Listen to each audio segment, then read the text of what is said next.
नमस्कार, मैं हूं दिव्या अग्रवाल। आप देख रहे हैं संजीवनी, एक ऐसा शो जहां हर रोज होती है आपकी सेहत की बात डॉक्टर प्रताप चौहान के साथ। आज के शो में आपकी सेहत की कौन सी जरूरी बात है, आइए देखते हैं। क्या आप अपनी मर्जी से multivitamins, vitamin B12, vitamin D और विटामिन ई की गोलियां हर रोज खाते हैं? तो आप कौन कौन सी बीमारियों को दावत दे रहे हैं, जानने के लिए सेहत के नंबर 8860104040 पर कॉल करें और मेरे साथ संजीवनी देखना ना भूलें। संजीवनी के सभी दर्शक सेहत का नंबर नोट कर लें, जो है 8860104040। डॉक्टर साहब, आपका बहुत बहुत स्वागत है। शुक्रिया जी। सबसे पहला सवाल, क्या होता है हाइपोविटामिनोसिस? क्या ये सेहत के लिए चिंता की बात है? देखिए, बहुत अच्छा विषय लिया है आपने और अपने शो में हम आमतौर पर अच्छे अच्छे विषय आपके लिए लेके आते हैं जो थोड़ा हटके भी हैं। हाइपोविटामिनोसिस का मतलब होता है कि विटामिन की कमी। सिंपल सी बात है, हाइपो का मतलब कम होना, यानी जब किसी इंसान के शरीर में एक या अधिक विटामिन्स की जो नॉर्मल से जो मात्रा कम हो जाए, जो नॉर्मल रेंज उनका होना उससे कम होती है, तो उसको हाइपोविटामिनोसिस हम कहते हैं। हर विटामिन का अपना एक खास रोल होता है, इसलिए किसी भी विटामिन की कमी से शरीर में अलग अलग तरह के ऑर्गन्स या अलग अलग तरह के जो सिस्टम्स हैं वो प्रभावित होते हैं, उन पर असर देखा जाता है। आयुर्वेद की दृष्टि से अगर हम देखते हैं तो शरीर में भोजन जो हम सेवन करते हैं, जो भी हम खाना खाते हैं, उसके पचने के बाद 7 प्रकार के धातुओं का निर्माण होता है हमारे शरीर में, और ये धातु जो है शरीर को धारण करते हैं, यानी कि सस्टेन करते हैं। हमारे शरीर को स्वस्थ रखने में बहुत बड़ा रोल इनका होता है। रोगों की चिकित्सा अगर आप कर रहे हैं, वहाँ भी धातुओं को मजबूत करना बहुत आवश्यक होता है। और यदि आपके शरीर में विटामिन्स की कमी हो जाती है तो आयुर्वेदिक भाषा में हम कहें तो यही कहेंगे कि आपके शरीर में धातु कमज़ोर हो गए हैं और आपकी इम्यूनिटी यानी कि ओजस आपका कमज़ोर हो गया है, जिसके कारण अनेक प्रकार के रोग आपके शरीर में आ जाते हैं। अब क्या ये सेहत के लिए खतरनाक हो सकता है? हाँ, बिल्कुल, डेफिनेटली हो सकता है। अगर विटामिन डेफिशिएंसी यानी कि हाइपोविटामिनोसिस यदि लंबे समय तक चल रहा है, काफ़ी लंबे समय तक, या वो क्रॉनिक हो गया है, या किसी क्रॉनिक डिजीज़ को वो एक तरह से अंजाम उसने दिया, जैसे ऑस्टियोपोरोसिस होता है कैल्शियम की कमी से, अनेमिया होता है आयरन की कमी से, न्यूरोलॉजिकल प्रॉब्लम्स उसमें हो सकती हैं, आपकी नसें कमज़ोर हो जाती हैं, बच्चों में ग्रोथ या डेवलपमेंट रुकना ये आम तौर पर देखा जाता है। इसके अलावा इम्यून सिस्टम आपका इतना कमज़ोर हो जाता है कि छोटे मोटे इन्फेक्शन भी आपके गंभीर हो जाते हैं, उसका इलाज ही बड़ा आसानी से नहीं कर पाते हैं आप। क्या विटामिन की कमी चिंता की बात है? बिल्कुल छोटी छोटी चिंता की बात है। अगर छोटी मोटी अगर वो तुरंत पकड़ में ना आए तो आगे चल के क्या होता है, वो फिर आपका एक गंभीर रोग बन जाता है। लेकिन यदि आप इसको नज़रअंदाज करते हैं शुरू में, तो फिर तो आपको चिंता करने की बात है, क्योंकि इससे काफ़ी गंभीर रोग होते हैं। और कुछ केसेस मैंने अपने ऐसे देखे हैं जिनमें परमानेंट डैमेज भी हो सकता है, जैसे नर्व डैमेज हो जाती है। विटामिन B12 डेफिशिएंसी में आमतौर पर ये देखा जाता है। डॉक्टर साहब, अब एक सवाल है मन में कि क्या अलग अलग विटामिन्स की कमी शरीर पर अलग प्रभाव, अलग असर उसका पड़ता है क्या? डेफिनेटली। जो हम आज ये विषय हमने लिया है, इसमें हम आयुर्वेद के साथ साथ मॉडर्न साइंस के अनुसार भी जो हाइपोविटामिनोसिस के जो प्रमुख लक्षण हैं वो अलग अलग विटामिन की कमी से वो अलग अलग ही शरीर में दिखाई देंगे। जैसे विटामिन डी की यदि कमी होती है तो उससे हड्डियां कमज़ोर होती हैं। रिकेट्स नाम का एक बीमारी होती है, ऑस्टियोमलेशिया एक रोग होता है हड्डियों का। थकान होती है, मांसपेशियां कमज़ोर हो जाती हैं, इम्यून सिस्टम हमारा कमज़ोर हो जाता है। विटामिन B12 यदि आपको शरीर में कम हुआ तो उसके लक्षण क्या होंगे? थकान होगी, चक्कर आएंगे आपको, थोड़ा मेमोरी पर भी असर पड़ता है, याददाश्त कमज़ोर होने लगती है, और हाथों पैरों में आपने कई बार सुना होगा, लोग कहते हैं सुन्न हो जाते हैं हाथ पैर, या झंझनाहट उसमें होती है। अनीमिया भी हो सकता है। इसी तरह से विटामिन ए की अगर कमी है तो रात को देखने में आपको दिक्कत होती है, नाइट ब्लाइंडनेस उसको कहते हैं। त्वचा और आँखों में भी किसी तरह के कई तरह के रोग आते हैं, त्वचा के रोग होते हैं आपके शरीर में, और बालों के भी रोग हो जाते हैं। इम्यून सिस्टम कमज़ोर हो जाता है। और विटामिन सी की कमी हो तो मसूड़ों से कई बार ब्लड आने लगता है, आपने देखा होगा, स्कर्वी नाम का रोग होता है। या कोई आपको कोई भी वुंड होता है, जख्म होता है, तो उसको भरने में बहुत देर लगती है, बहुत मुश्किल से वो आपका वुंड जो है हील होता है। थकान और कमजोरी होती है। विटामिन के आपने सुना होगा, उसकी यदि कमी हो जाए तो आपका ब्लड जो है वो क्लॉट नहीं होता, यानी कि अगर कहीं आपको चोट लग जाए तो ब्लीडिंग रुकती नहीं है, बहुत देर तक ब्लीडिंग चलती रहती है। तो इस तरह से अलग अलग विटामिन्स हैं, उनकी डेफिशिएंसी के लक्षण भी आपको शरीर में अलग अलग ही दिखाई देते हैं। डॉक्टर चौहान, कुछ लोग बिना कुछ प्रिस्क्राइब किए हुए, डॉक्टर्स ने कुछ प्रिस्क्राइब नहीं किया, कोई टेस्ट नहीं कराए, लेकिन जो ट्रेंड है उसको फॉलो करते हैं। विटामिन की कमी है, पोटेशियम की कमी है, मैग्नीशियम की कमी है, कैल्शियम की कमी है, और फिर दवाई लेते रहते हैं। किसी दूसरे की बात सुन करके वो भी शुरू कर देते हैं। बिल्कुल। तो इसके क्या लक्षण हो सकते हैं और इससे कैसे बचा जाए? देखिए, बहुत अच्छा आपने ये जो सवाल किया है। आज के टाइम में मैंने भी बहुत देखा है, काफ़ी सारे पेशेंट आते हैं हमारे पास, जो है लोग थोड़ा हेल्थ कॉन्शियस तो हो गए, इसमें कोई दो राय नहीं है, लेकिन बिना डॉक्टर की सलाह के आप कोई विटामिन्स ले रहे हैं, प्रोटीन्स ले रहे हैं, कैल्शियम ले रहे हैं, मैग्नीशियम ले रहे हैं, तो ये आपको कभी लेने का देना पड़ जाएगा, यानी कि कभी कभी जो है फ़ायदे की बजाय नुकसान आपको डेफिनेटली हो सकता है। कब सप्लीमेंट्स आपको लेना है और उसका सही समय क्या है, सही डोज क्या है, ये डॉक्टर की सलाह से ही आपको करना चाहिए। जब किसी को आप जैसे टेस्ट कराते हैं, तो टेस्ट में यदि आपको डेफिशिएंसी आई है तो फिर आप फिर भी डॉक्टर के पास जाना चाहिए। डॉक्टर से जो है आप अपनी हेल्थ कंडीशन के बारे में बात करें और उसके अनुसार फिर आपको डॉक्टर सजेस्ट करेंगे कि कौन सा सप्लीमेंट, कौन सा विटामिन आपको लेना है। जैसे प्रेगनेंसी जब होती है, ओल्ड एज होता है, अनीमिया होता है, ऑस्टियोपोरोसिस होती है, तो रोग के अनुसार किया जाता है। ऐसा नहीं कि आपके कोई फ्रेंड है वो कहे मैं मैग्नीशियम ले रहा हूँ तो मुझे बहुत अच्छा लग रहा है तो आप भी लेना शुरू कर दो। जब डाइट से वो न्यूट्रिएंट आपको मिलना मुश्किल हो जाए, या जैसे कि आपको सनलाइट से विटामिन डी नहीं मिल रहा है, तो ठीक है, फिर आप ले सकते हैं। डाइट में आपको अगर डेफिशिएंसी है, या जो एथलीट्स हैं वो ले सकते हैं। एथलीट्स का क्या कि बहुत उनको हार्ड वर्क करना होता है, या कुछ स्पेशल केसेस में, जब भी आपको स्पेशल केस हो, उसमें भी चाहे वो एथलीट भी हो, उसको भी सुपरविजन में लेना है। अधिक मात्रा में विटामिन या सप्लीमेंट्स लेने से कुछ जो है आम लक्षण जो देखने को मिलते हैं वो मैं बता देता हूँ आपको।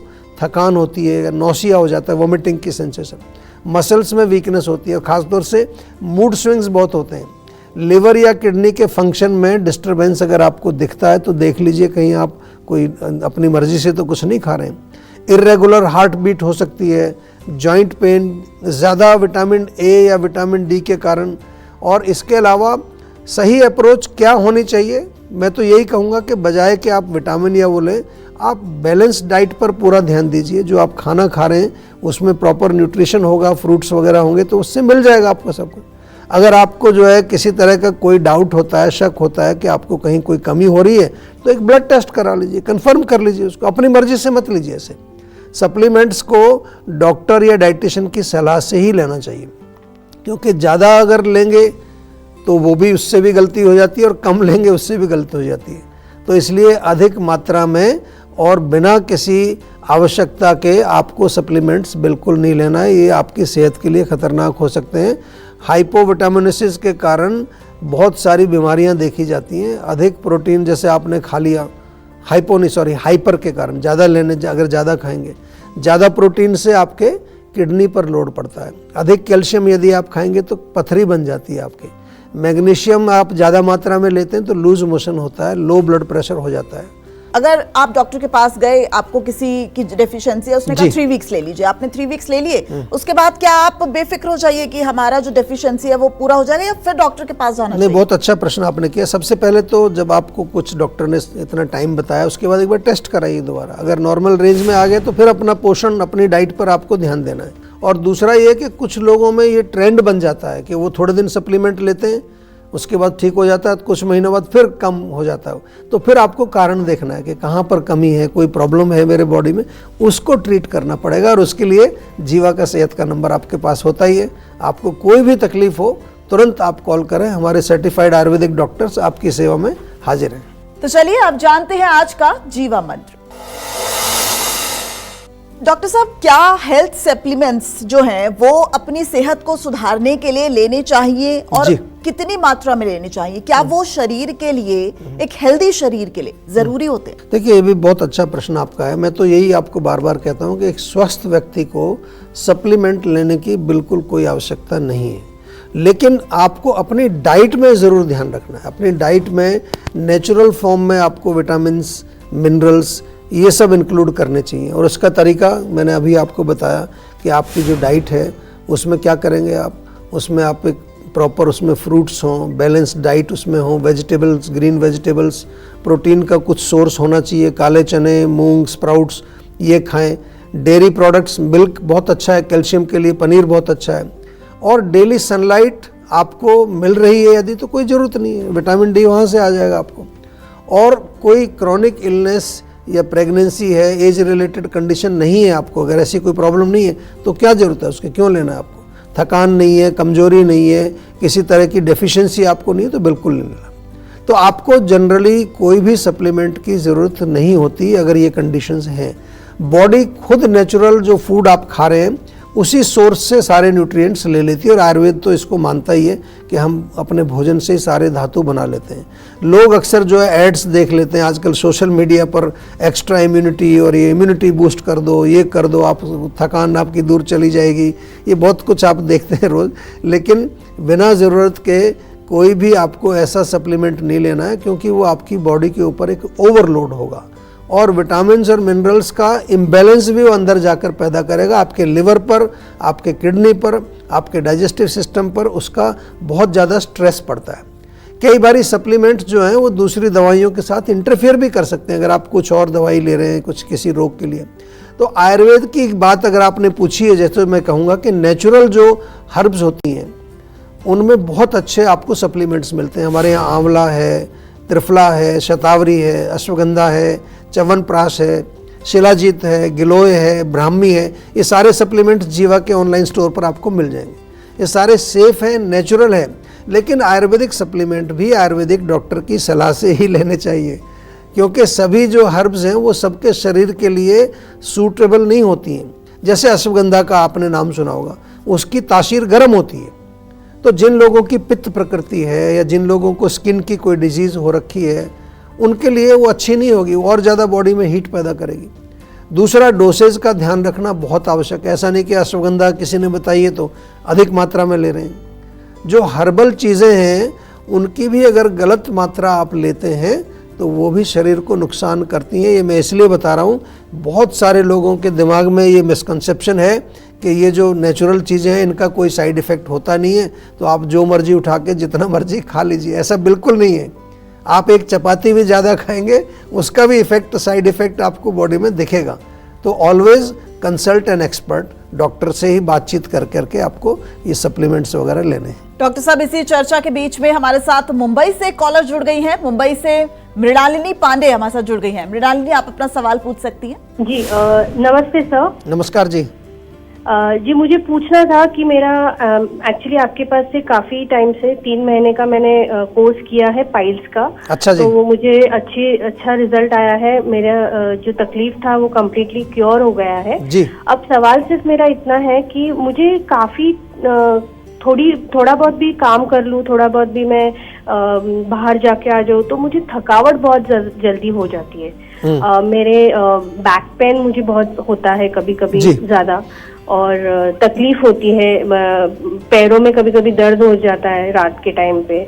तो इसके ऊपर मैं क्या दवाई लेना चाहिए? देखिए, बहुत अच्छा प्रश्न आपने किया है। आपका जो रोग था वो 3 महीने में ठीक हो गया, बहुत अच्छी बात है। और पाइल्स जो होते हैं वो इतने आसानी से ठीक होते नहीं है, लेकिन क्योंकि हम एक प्रोटोकॉल के तहत चिकित्सा करते हैं इसलिए हमारे यहाँ रिजल्ट्स बड़े अच्छे आते हैं। अब जो आपको करना है इसको हम कहते हैं आयुर्वेद में रिजुविनेशन।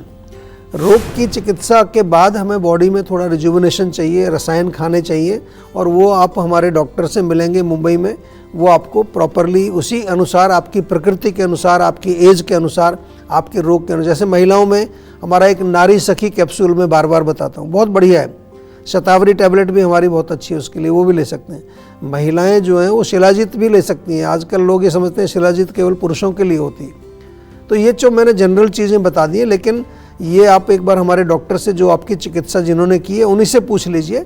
दूसरा, मुंबई में हमारी कई क्लिनिक्स पर पंचकर्म भी होता है वहाँ पर, तो 5-6 दिन पंचकर्म की आप थेरेपीज़ ले लेंगे, उससे पूरा बॉडी का पेन, थकान, कमजोरी ये भी दूर हो जाएगा। बिल्कुल आप जो है स्वस्थ रहें, सुखी रहें, ऐसी हमारी कामना है। तो टेंशन लेने से सेहत नहीं बनेगी, सेहत बनानी है तो सेहत का नंबर मिलाएं, जो है 8860104040 और डॉक्टर चौहान की टीम के डॉक्टर से बात करके गुड हेल्थ पाएं। मल के साथ चिकना पदार्थ यानी आव आता है तो क्या करें, बताएंगे डॉक्टर चौहान। आप देख रहे हैं संजीवनी। आज सेहत का नंबर 8860104040 आप मिलाएंगे तो सीधे डॉक्टर चौहान से अपनी सेहत की बात कर पाएंगे। चलिए अब वक्त है सेहत की संजीवनी का। डॉक्टर साहब, मल के साथ चिकना पदार्थ यानी कि आव आता है तो इसको, इस समस्या का हल कैसे निकालें? देखिए, बहुत ये भी कॉमन सी समस्या है। सबसे पहले तो इसका मतलब समझ लीजिए कि आम क्या होता है। इसका अर्थ ये होता है कि जो आपने खाना खाया वो ठीक से नहीं पचा। ठीक से नहीं पचेगा तो अनडाइजेस्टेड फूड जो होता है उससे आम बनता है। तो एक तो ओवर ईटिंग आपका जो है ध्यान रखना है। ओवर ईटिंग अगर होगी तो वो खाना पचेगा नहीं। और अपनी अग्नि के अनुसार भोजन आपको करना चाहिए। अग्नि को स्ट्रॉन्ग बनाने के लिए अगर आप केवल ताज़ा अदरक भी सेवन करते हैं, खाना खाने से एक छोटा सा टुकड़ा लें, उससे आपको रिलीफ मिलेगा। जीवा का डाइजेस्टॉल चूर्ण, ये तो मैं बार बार कहता हूँ, जीवा का आम पाचक चूर्ण जो आम को पचाने का काम करता है, लवन भास्कर चूर्ण, ये सब ऑनलाइन मिल जाएंगे आपको। और बेल अगर आपको मिल रहा है फ्रेश बेल, तो बेल का सेवन करिए, वो बहुत ही बढ़िया इसमें रोल प्ले करता है। गट बैक्टीरिया के लिए एक कुटज के नाम से आती है, कुटज घनवटी या कुटजवटी, वो भी बहुत अच्छी है। और सुबह खाली पेट 5-6 नीम के पत्ते चबा लीजिए, वो सबसे बढ़िया एक आपको इलाज उसका है, क्योंकि कोई भी टॉक्सिन्स बॉडी में होंगे उसको वो नष्ट करता है। तो डॉक्टर साहब, सेहत से जुड़ी संजीवनी के लिए आपका बहुत बहुत धन्यवाद। थैंक यू जी। सेहत बनानी है तो सेहत का नंबर मिलाएं और अपनी कॉल रजिस्टर कराएं। जीवा सेहत का नंबर है 8860104040। अगर सेहत से जुड़े आपके सवाल हैं तो आप ईमेल करें। जीवा की ईमेल आईडी है info@jiva.com। आप फेसबुक के जरिए भी जीवा से जुड़ सकते हैं। जीवा की फेसबुक आईडी है www.facebook.com/जीवा आयुर्वेदा और यूट्यूब पर जीवा शोज देखना बिल्कुल ना भूलें। और आज ही जीवा का यूट्यूब चैनल सब्सक्राइब करें, जो है www.youtube.com/जीवा आयुर्वेदा। सेहतमंद रहने के लिए आयुर्वेद से जुड़ना, अच्छा खाना, अच्छा सोचना और हर रोज संजीवनी देखना बहुत जरूरी है। कल फिर होगी सेहत की बात डॉक्टर चौहान के साथ। नमस्कार।